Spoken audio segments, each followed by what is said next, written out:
आज सकाळी छत्रपती संभाजीनगर जिल्ह्यातील खुलताबाद तालुक्यातून एक धक्कादायक बातमी समोर आली आहे।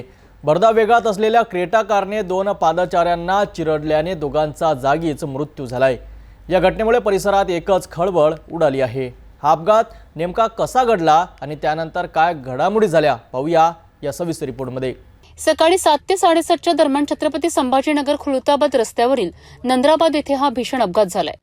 भरधाव वेगात असलेल्या क्रेटा कार क्रमांक 24BH5663 या कारने रस्त्याने पायी चाललेल्या दोन व्यक्तींना जोरदार धडक दिली।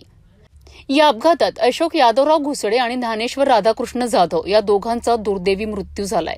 अपघातानंतर क्रेटा चालक घटनास्थळावरून पळून गेला, मात्र ग्रामीण वाहतूक शाखेचे पोलीस कॉन्स्टेबल अंबादास सुरेश तावणे यांनी त्वरित त्याचा पाठलाग सुरू केला।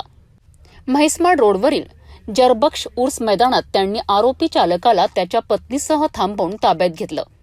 प्राथमिक माहितीनुसार हा चालक सैनिक असल्याचे समोर आलं आहे।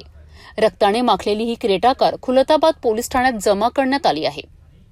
या घटनेनंतर मृतांना खुलताबाद येथील ग्रामीण रुग्णालयात शवविच्छेदनाकरिता नेण्यात आलं आहे। सध्या खुलताबाद पोलीस या प्रकरणाचा पुढील तपास करीत आहेत।